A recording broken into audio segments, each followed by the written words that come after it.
Reality Check with Craig Price. Oh, right, sorry. I'm an idiot. 4 minutes in and I'm already wrong. I'm like a monkey. Hello, look at me! Craig, shut up. Hey, I need you guys to do these things. You're like A Beautiful Mind. I'm more like Forrest Gump. So it's... Welcome to Reality Check with Craig Price. I am your host, Craig Price. And I want to thank people for listening. We finally got ourselves on the iTunes store, and we are searchable. So you can now go to iTunes and search for Reality Check, Craig Price. You can put in guests' names.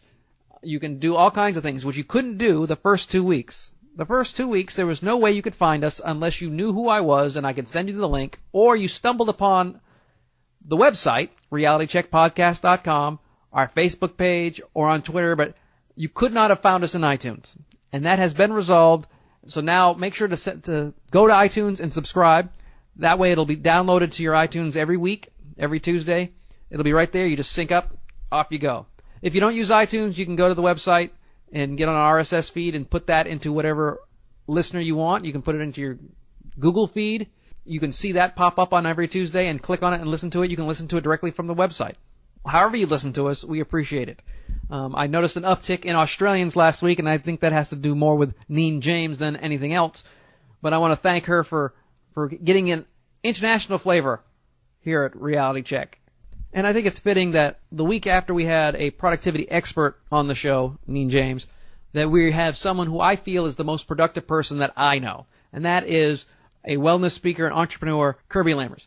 Kirby is one of the most productive people you've ever met. He is a plate spinner. When you talk to him, he's got 5 to 10 different projects, all very difficult. You would think one person would be needed for each particular project that he's working on, but no. He's doing them all himself. He's either partnered himself up with other people, and he has taken on a major aspect of that. Sometimes he's the president of the company. Sometimes he's the major push of a charity. But whatever he's doing, he is neck deep in every single thing, and yet he is doing multiple things at once, and it drives me crazy. But thankfully, despite the fact that he's this driven human being, he's also a real nice guy. So without further ado, let me introduce you to Kirby Lammers.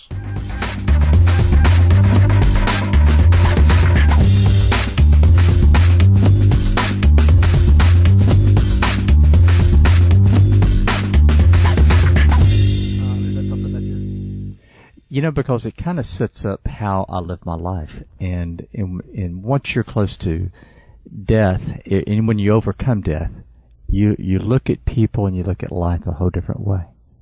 I would assume so. I've never been. So, yeah, I hope you never have to go through that. But what I've noticed, I haven't been close to life, so I've got to get closer to life before I can have a near-death experience. But I'm here with Kirby Lammers. And Kirby, you are one of the few people I know that does everything all the time. Your schedule is packed, and you have like several hats. You've got hundreds of hats.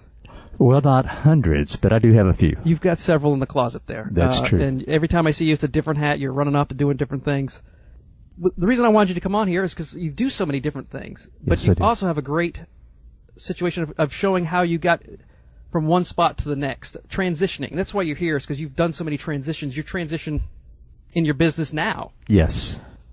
You're originally a Houstonian. I'm a native Houstonian, born right here in Houston, Texas, and born breech. So I came out mooning the world to start with. I have a sense of humor. When you're born breech, you just have to have a sense of humor. No one said, wait a minute, put it back in. It's not done yet. That's right. That is one ugly baby. That's the wrong end. But they didn't do cesareans and things like that back then. And my poor mom, so... But anyway, I was born right here in Houston, Texas, and raised. We moved away from Houston for about 4 years because my brother had real bad asthma problems. They said, get him to a drier climate. So we went out to San Angelo, Texas, in the hill country over there, and had lots of relatives there. Then we moved back to Houston. So most of my life and upbringing was right here in Houston, so elementary school and junior high and high school and all through that. So. And despite that, you still came out pretty well. Still came out well, even though I had trouble coming out at all. You did a lot of music stuff in school, I'm assuming. Yes, back when I was a kid, I begged and begged for a guitar. I just had to have a guitar for some reason. And there was many musicians in our family. And I wanted to be able to play along with the rest of the family. finally, when I was 9 years old, I received my first guitar for Christmas. What kind of guitar was that? And it was just a little standard guitar, and I think my parents bought it at this place called White's Auto. So I think it was $17 for that little guitar. They bought it at an auto store? Yeah, White's Auto is, would it be similar to? Just kind of a little department store that sells like automotive and different things, kind of like a Sears, but less than that. Yeah, or a Woolworths. Just I don't want to put your age out there, but a Woolworths, how's that? That's closer. Yes. Okay. And so you got the guitar. Yes, I got the guitar, and it came with a little 45 record. And so I would play along with this record, and it had a little chord chart, and I learned all my chords. The thing is, I wouldn't put it down. And I'd been strumming a mean tennis racket for many years.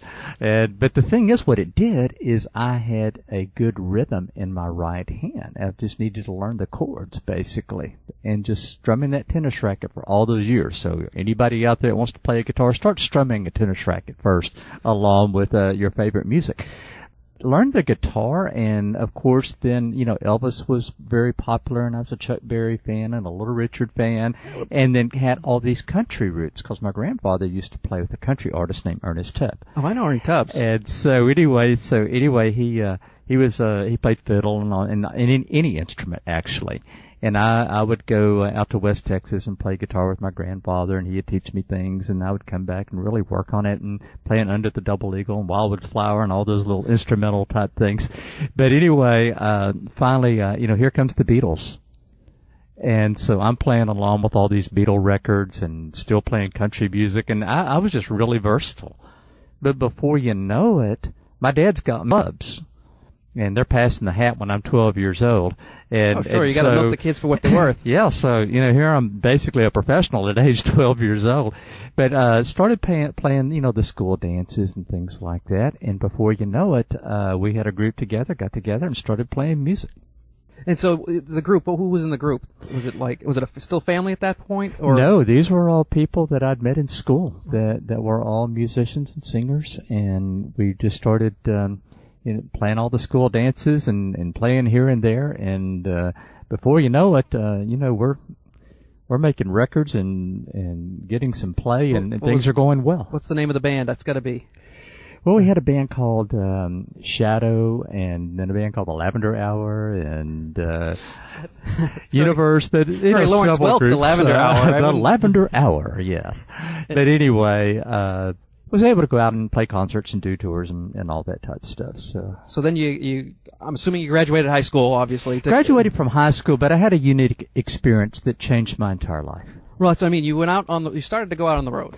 I was going to go out on the road, but first we needed gas money to go out on the road. We made a little bit of money and so forth. I took a part-time job and had a work physical the week before. Then something major happened to me. And it kind of held up everything. What happened is I went to bed one night, gained 18 pounds overnight. I've had that happen, but it was chocolate related. Let's see. Well, this was all kidney and fluid. That's a lot of fluid. Yeah, it is. I woke up night. like a balloon. Couldn't even put on my own clothes, and my parents rushed me to the emergency room and said, "Okay, Kirby, we don't know what we're going to do with you." They called our regular doctor. He met us there, and Craig. Immediately he said, there's a kidney problem. So they took the urinalysis and the blood work and so forth. Anyway, they came back and told my parents I had nephrosis. And nephrosis is a known fatal kidney disease. We didn't know what caused it. That's what's even more scary. And here I am, an athlete, I played tennis, played football, ran track, all these things. And so I was in really good shape. I apparently I breathed or came in contact with something toxic. Something happened. Anyway, it's a disease where, you just get thousands of holes in your kidneys and it will not filter properly. And there were no symptoms before that. It was just one day you woke up and you were just swole up, as they say. I was all swole up, you bet. It was in one hospital, and then they transferred me to the Methodist hospital, and then after about 6 weeks in the Methodist hospital, they came to me. Doctors would just come in by the teams and say, well, we're not real sure about you. You may want to start saying goodbyes. And I said, you don't understand. I have concerts to go play. I got things to do. I have groupies. I've got fans. There's girls out there that want to hear me play. That's right. And I really enjoyed playing music too. I mean, I just felt like that was going to be my lifetime vacation, and other people would go to work. I was just going to live my lifetime vacation. But sometimes life comes knocking, and life gets in the way of what your dreams and aspirations are. But I told those doctors, I said, you don't understand. I am pointed towards life, not death. I'll see you in the morning. And off they went. Off they went. They came back the next morning. The nurse said, he's in there waiting for you. And so I was in there waiting with a big old smile on my face. Well, how much time when they walked in, how much time did they give you? Because if they're like, you need someone now, 24 hours, 48 hours? They thought I wouldn't make it through the night. Wow. And so I said, you know what? I'll see you in the morning. And I did. And they came in and they tapped around on me. They took blood tests, and then they came back at lunchtime and said, your tests have come back normal.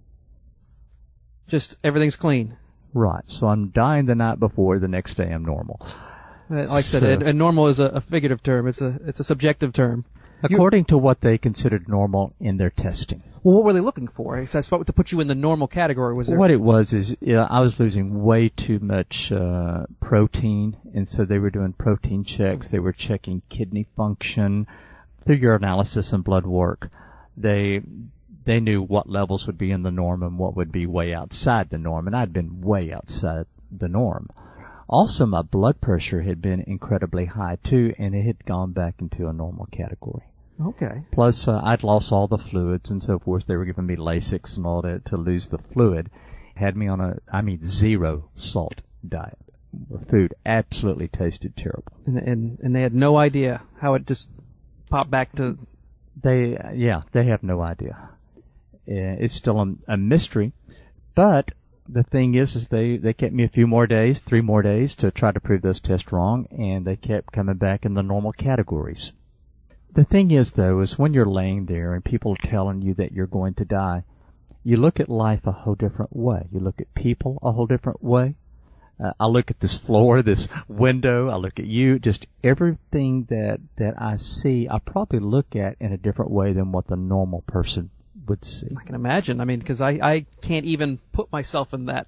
I had tonsillitis, and I got ice cream. I see. I mean, that's the worst thing that I know of that I've had. I mean, I've had colds in my kidney where I was just sore, and I went to the doctors and they gave me like extra strength aspirin. But I can't imagine anybody's ever walking in and saying, "I'm sorry, you've got start making arrangements. You've only got a couple hours." Well, I really hope that's the worst that ever happens to you, but. At a young age of 18, when this is happening, and you have the world all ahead of you, and I had talent as far as playing and singing harmonies, but to have all that erased would just simply be a shame. But in my head, I really never felt like I was going anywhere. I was going to stay here. I wasn't dying. I wasn't even in any pain, Craig. So, like I said, all these tests, everything they're doing, they're saying that there's something wrong with you. Your only hint is that, your pants don't fit.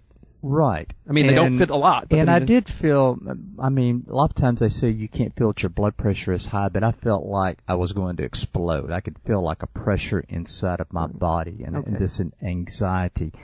But other than that, I felt just fine. Obviously, things went well because you're here.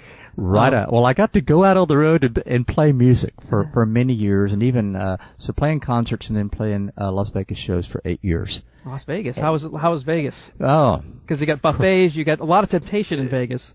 Yeah, and back then buffets you could eat all you wanted for $3.99. Anyway, I would have to go in and talk to the chefs and have my meals prepared, diva. A special way. So the diva had to come in. You bet. But at least this diva had a reason. But you know what, though, is I learned how to eat properly, and I knew how to go in and work with a chef and say, look, I have a special issue here. I can't have the salt. And going out on the road, I couldn't have the alcohol and the drugs. I was exposed to it. It was right there all around me. I was the daddy in the band, the chief babysitter. And with my experience in stand-up, and I do know some people in bands and things like that, I can't think of two more unhealthier professionals' choices than to going into either stand-up comedy or music. Yes. I mean, you could list off hundreds and thousands of people, amazingly talented people who have fallen victim to all the drugs and alcohol and even food, just all the temptations. So how long were you doing that? You said 8 years you were in Vegas at least. Right, so. yeah, and then other years playing concerts. Maybe about 11-year career like that, man. Doing that. And then finally, I got tired of babysitting, and I said, I can't depend on these kids to help make my living. I need to be responsible for my own living. So I called home and said, Mom and Dad, can I come back for a little bit, and I'll find me an apartment, and I'm going to get a real job.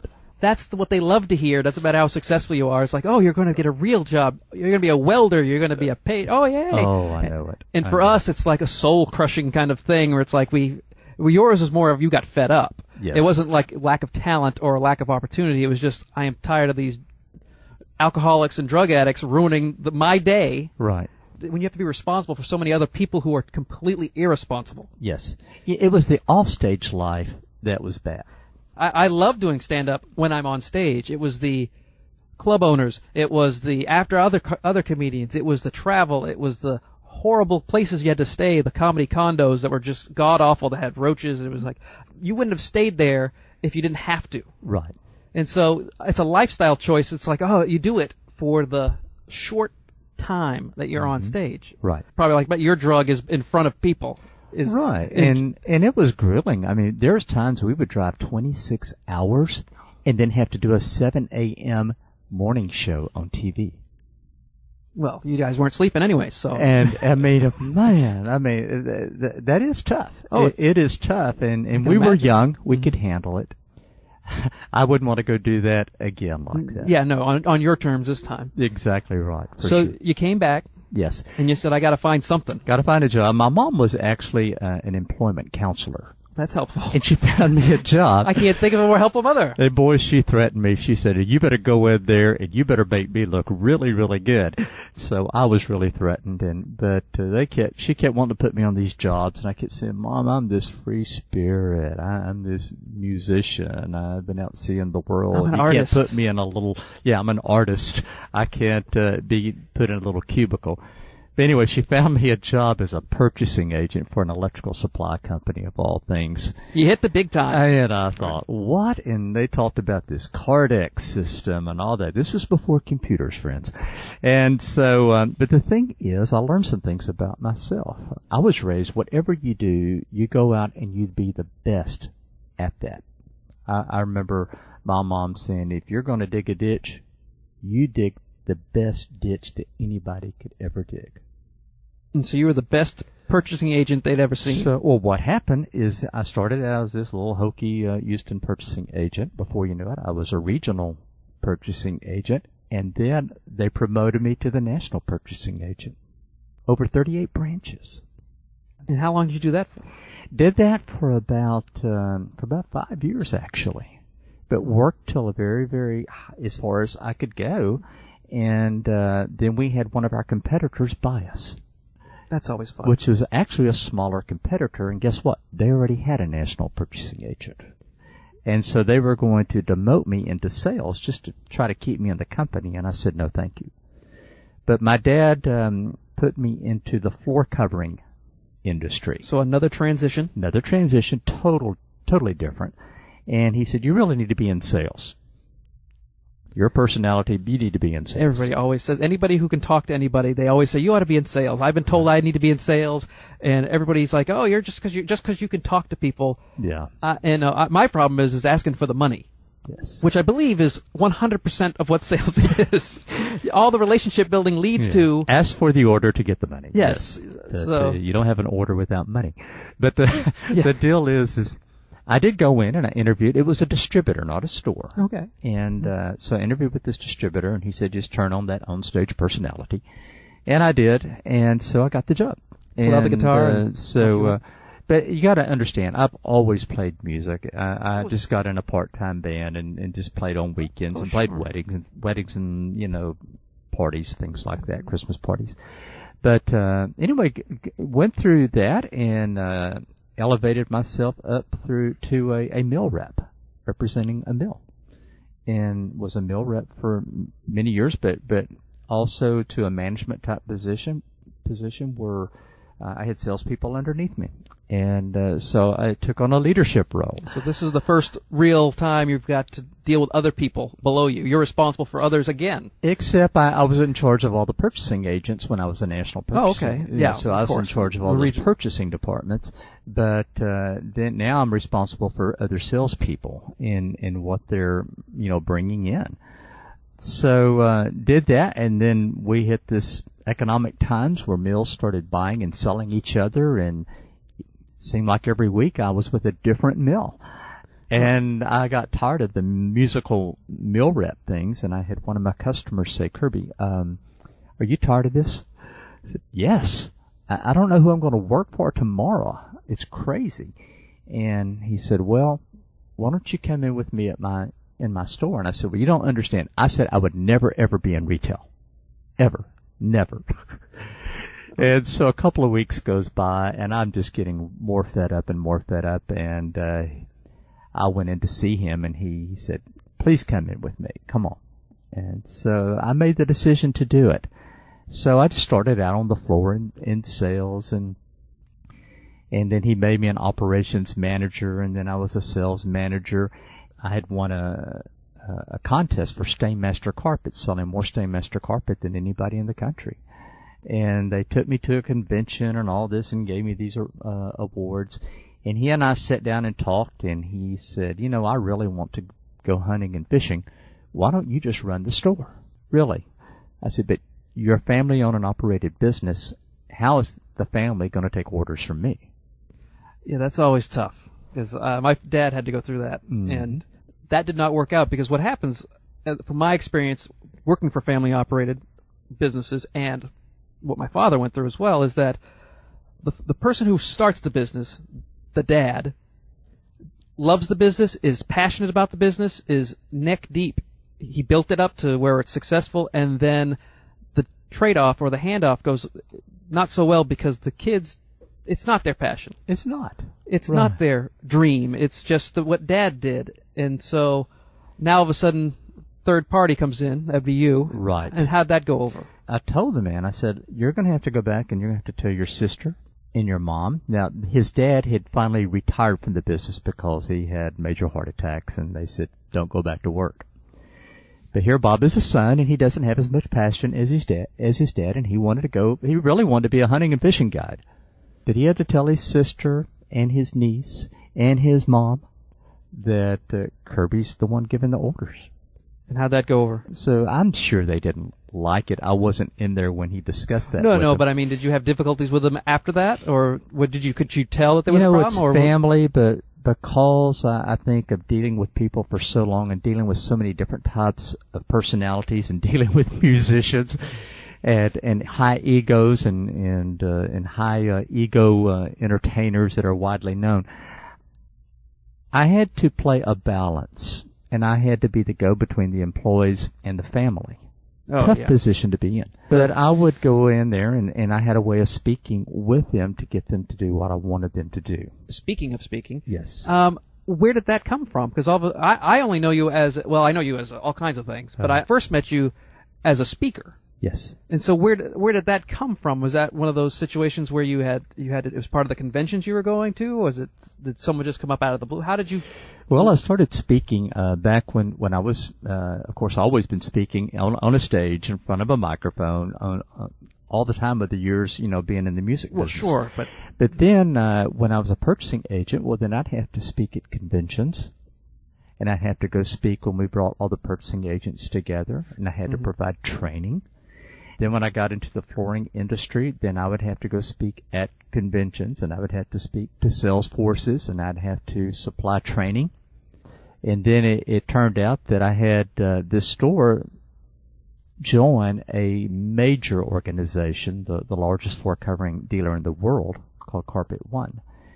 And before you know it, they had me speaking at their conventions. And you were supposed to mostly speaking on industrial topics, or were you doing some of your wellness that you're known for now? I was supplying wellness within the store because what was important to me is I saw that most businesses were toxic. When I was in sales and going to all these different retail stores, I'd walk in and I would just feel a negative energy that just would drain you.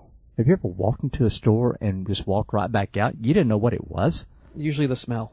It could be a smell. Usually for me, it's when I walk in, it's like, what? Because especially carpets, because actually the first place I ever did, I took a comedy class at a carpet store. Oh boy. And it was in the side room, and you walked in and you had that new carpet smell, which is not what I like. I think that's more of I think of that as an industrial smell. Yes. Mm-hmm. And that can't be good for you. It's not. You should, when you're installing it, you should have it well ventilated, and let the carpet air out a little bit before you install it, but not everyone does that. No, but you just the fact that there is any kind of odor at all tells me that there's something not right. Right. And it depends if they put it over cushion, which could have an odor, or they glued it down, which the glue would have an odor. Yeah. So many factors there. But I started speaking at these conventions. And then also I had the famous 7:32 a.m. family reunion that I did every single Thursday. And I would stand up, and you got to understand, this business started out at one level, but I multiplied the business times 6. And that's how it is that I started winning things, and the store started really growing by leaps and bounds, and we went from 6 employees to 36 employees. And so you had to have enough personnel. We kept building out and trying to find places to put people, and we kept growing. Parking was an issue. All the great problems. But that elevated me because I was known for doing something that other stores were not doing. Growing.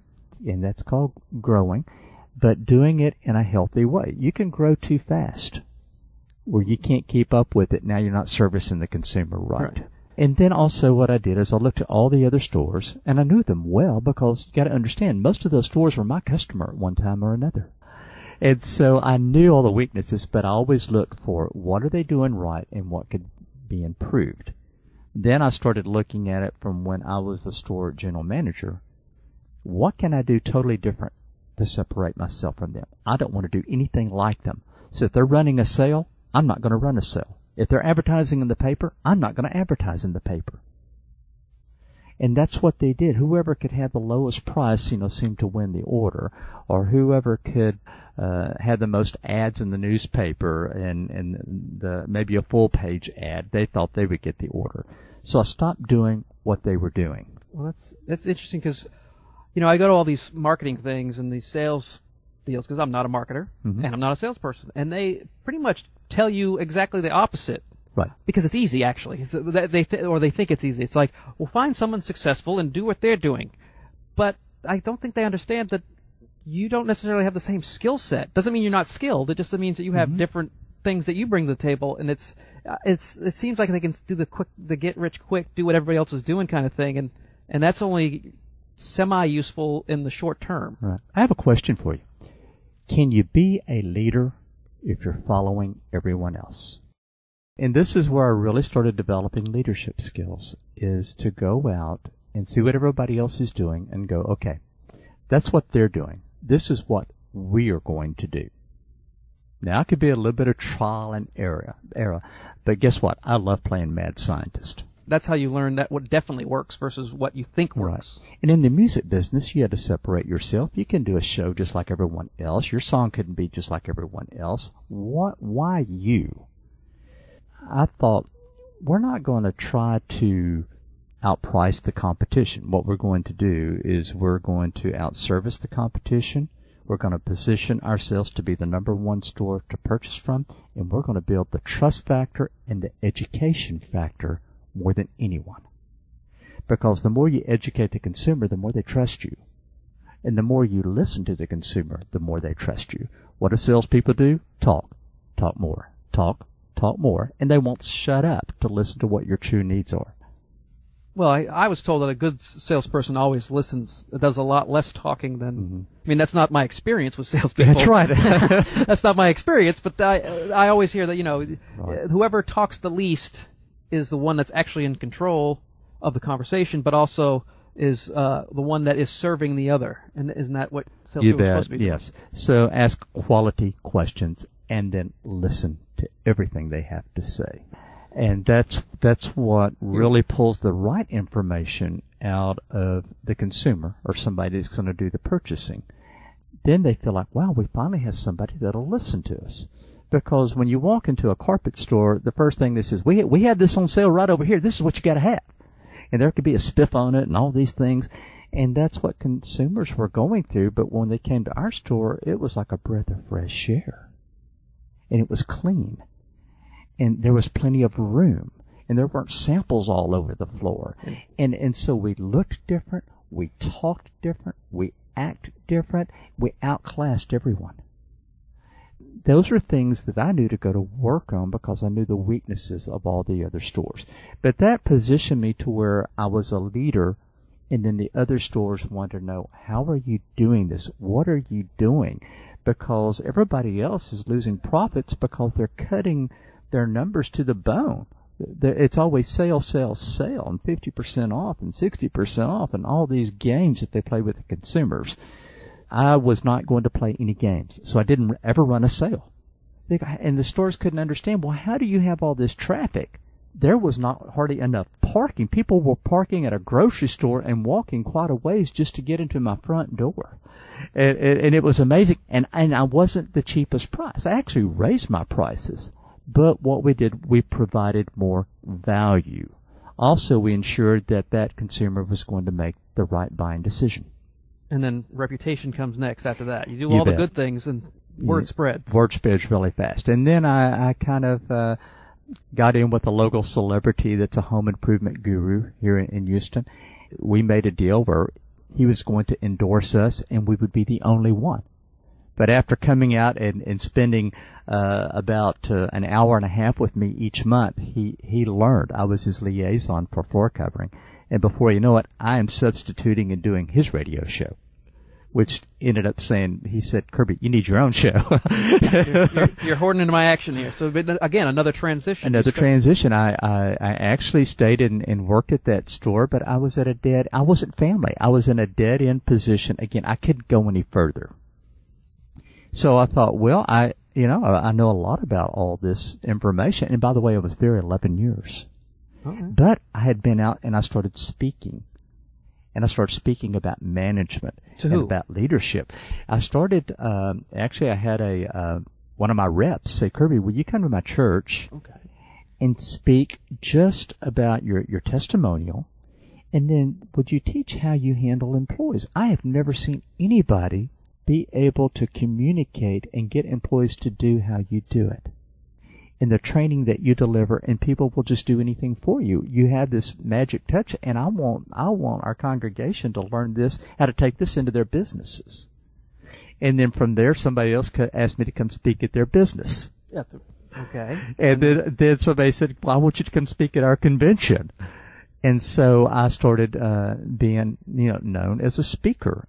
Then, because of knowing about all these health issues that you can have within a company, if you're a small company and somebody is out for 2 weeks, that really hurts you. That can be devastating, depending on who the person is. Yes, and if somebody has a heart attack and they have to go in and have open heart surgery, and it takes a while for them to recover, it's devastating. If somebody dies, which I've had employees die before too, that is devastating. And then you have to interview, and then you have to hire somebody else, and then you have to train them, and you're going to lose so much money on them because they're new. But I learned the value of everyone being there, and everyone being healthy, and everyone feel like working. Everything is about the feel. So I had to feel my employees. I had to feel what they were feeling. I had to feel their emotions. I had to feel what they're not telling me. I had to feel what motivated them. I had to feel if they came in and they had a fight with a teenager or a spouse or a parent they were taking care of. I had to feel all of those things, but work those feelings in a way that caused the company to continue to go forwards, not backwards. An example of moving forward in that situation. Someone's been maybe they're going through a divorce, which can certainly take a huge hit on. Been through that, and I had an open door policy, and employees would walk in, and a lot of times they called my office the crying office. Just go to the crying room and see Kirby. And people would just come and say, "Hey, my Kirby time." Okay.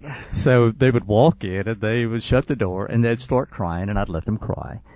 And I would go, "All right, what's going on?" "Well, we're going through this and now my husband's trying to get custody of the child and saying I'm doing this and I'm such a bad person and all that and I'm not that." And so I would listen to them.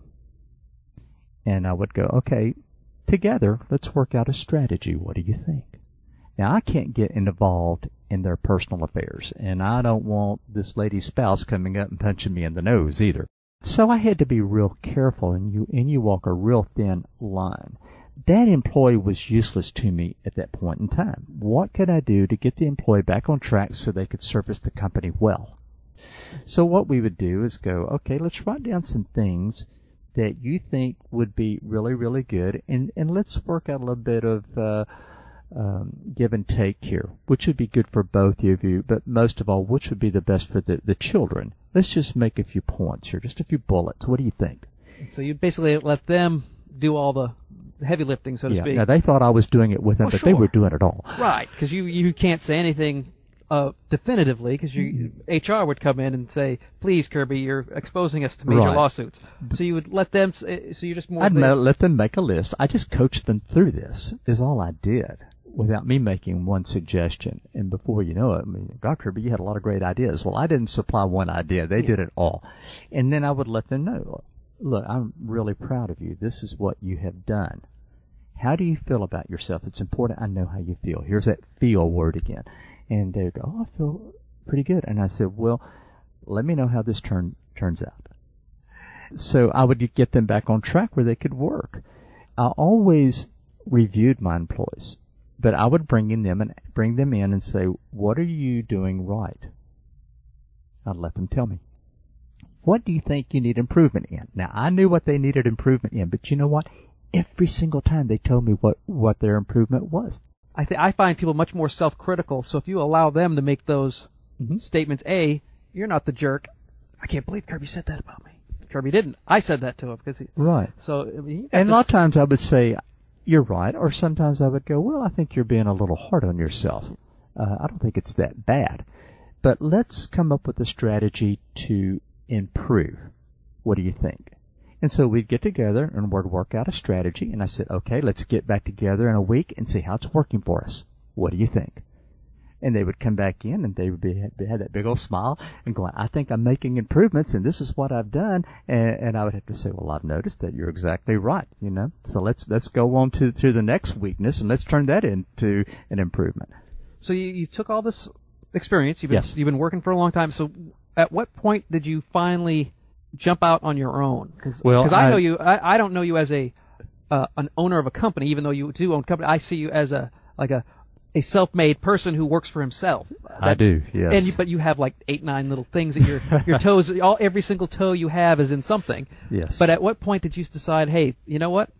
I'm tired of working for other people." Right. I mean, did you have something already in place? Did you have so many engagements that you felt that you could leave without a drop-off in income? Because a lot of people are looking for that safety net. Exactly. Well, you get out there, and I had my own radio show for 2 years, so I did work and start developing a radio show, and then finally, made the transition to leave and do this on my own. And then I went through some radio station issues. Everybody who's ever worked at a radio station. Well, one station turns entire sports, Fox Sports. Okay. I got one that's even better than that. I was working for a radio station, and we were there, and it's here in Houston. And on Friday afternoon, they called us in and they said, "We've been bought by the Chinese. Your services are no longer needed." We went from talk radio at 4 o'clock in the afternoon, and by 5 o'clock, it was Chinese, Vietnamese, Yes. and programming was in place. Mm-hmm. I mean, it was like they just flipped a switch, and all of Right. a sudden, if you were a loyal listener, which there wasn't any, which is why they switched. I know. Well, I had to jump radio stations and do that, and I was very, very, very close to a nationally syndicated show.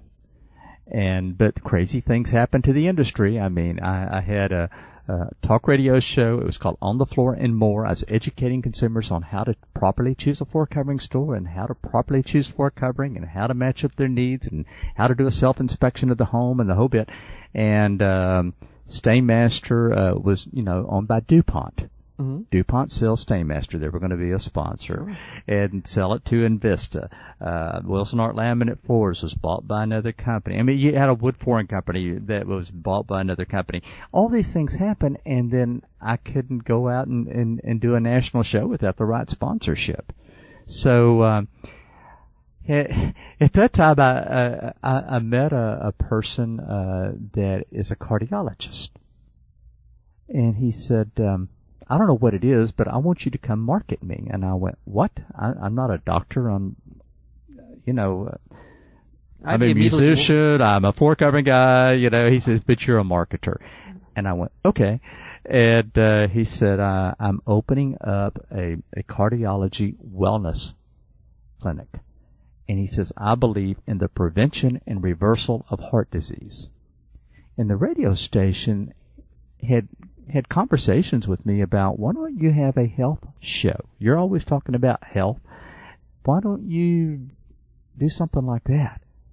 So it seems like, from what I'm hearing from over and over again, is you're kind of like me. People have always pulled you in a direction you're always headed, but you didn't really were aware of it. I know. I always kind of laugh a little bit because I know there's some people who are driven, and that's great. They have goals, and they've got goals so far in advance and they meet them all. That's great.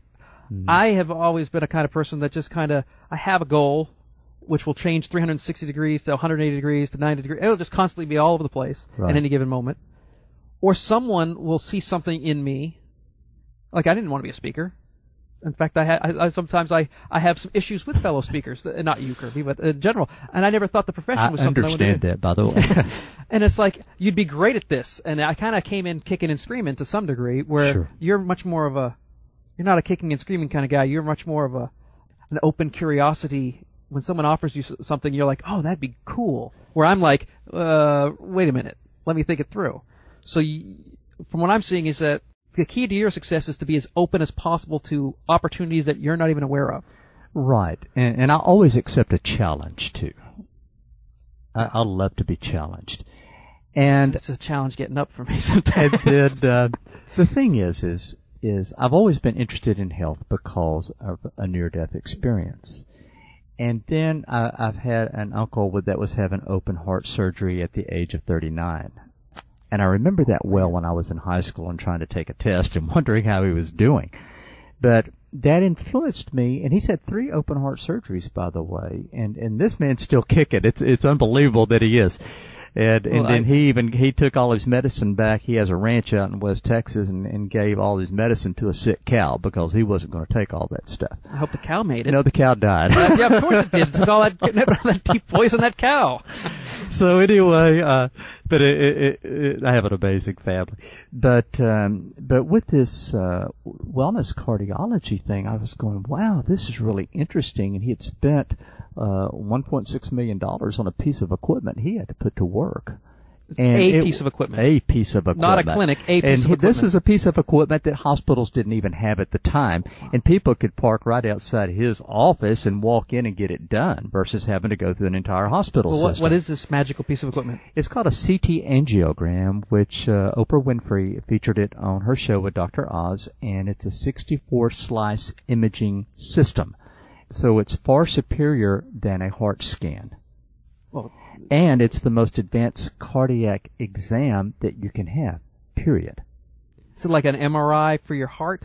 But it's because of 64 slices. It's actually more of a CT scan technology.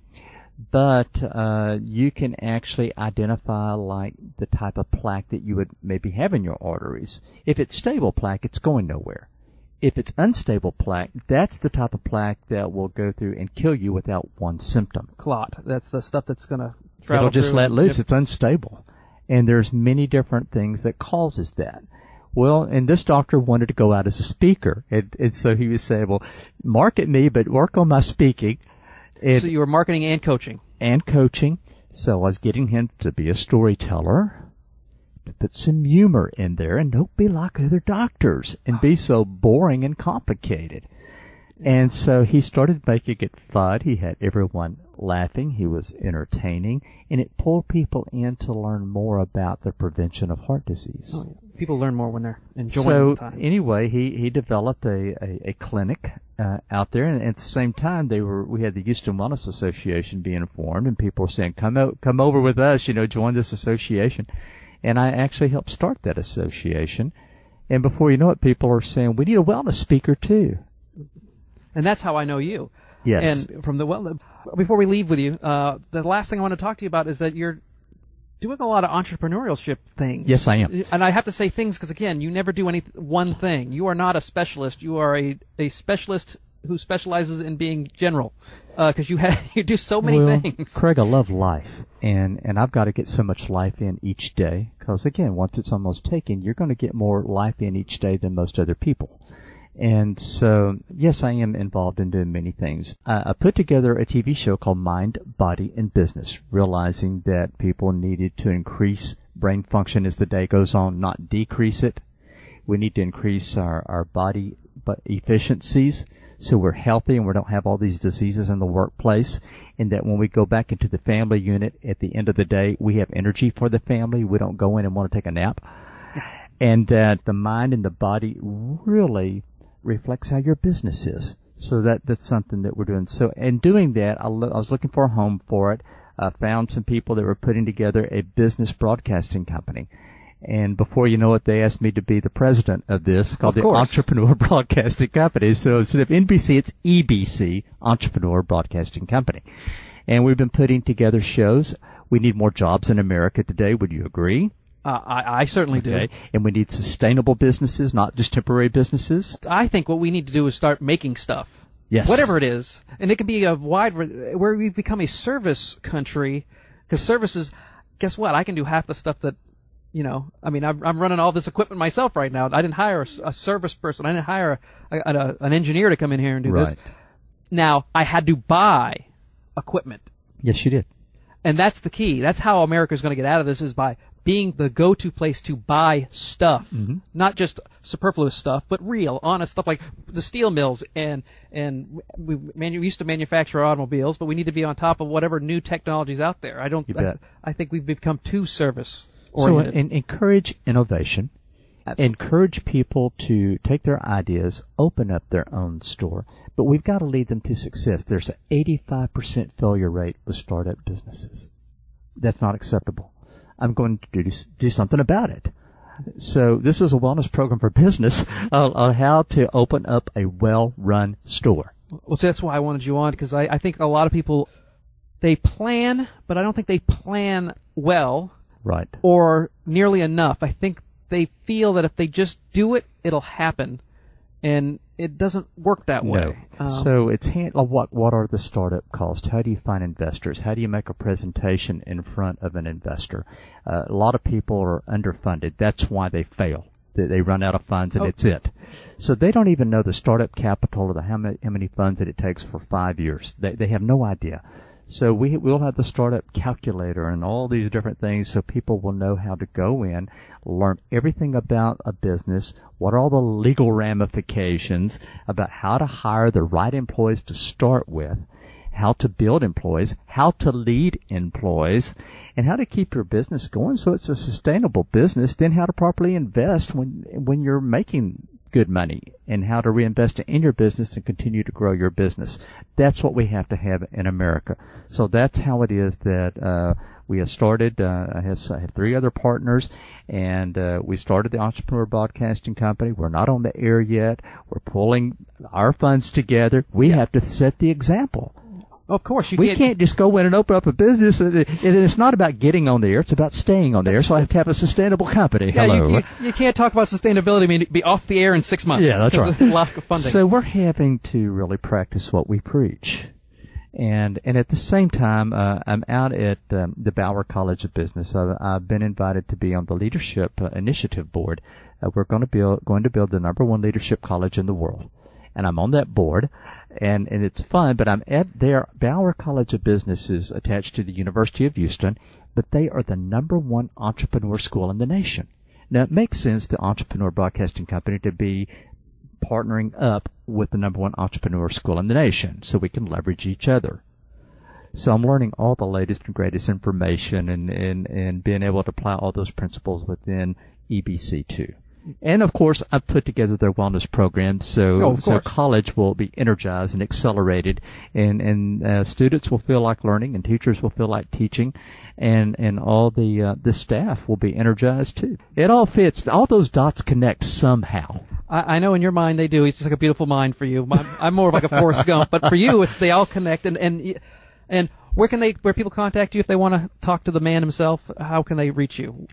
Well, if they want to email me, just Kirby at ebcbroadcast.com. Real easy. Kirby at ebcbroadcast.com. Email me. I'm fine with that. Be glad to chat with you and meet with you. If you're interested in learning more about entrepreneurship, man, I am there. If you're interested in accelerating your business and get people to be well and show up each day with the best attitude, and I call it the feel-good environment, then let's talk.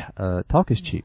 Well, Kirby, there's very few people in the world that I am impressed by, and you were one of the few people that when I think of all the stuff that you're doing and how you go about it is actually very impressive to me. And to find out behind all that, you are such a sweet, nice guy, and I really appreciate you coming on the show. And I have to thank my wife for that, Lisette, because Lisette really keeps me on track, and she is just the most wonderful person in the world, and we have a beautiful marriage, and so I have her to thank. Well, thank you, Lisette. I want to thank my guest, Kirby Lammers. Always great to sit down and talk to Kirby. Such a great guy, such a wonderful person as well. You can find us at realitycheckpodcast.com every Tuesday. It comes out. You can put us in the RSS feed. You can now find us on iTunes. Remember to email me, Craig at speakercraigprice.com, with any comments, suggestions. I want to hear from you. Craig at speakercraigprice.com. See you next week.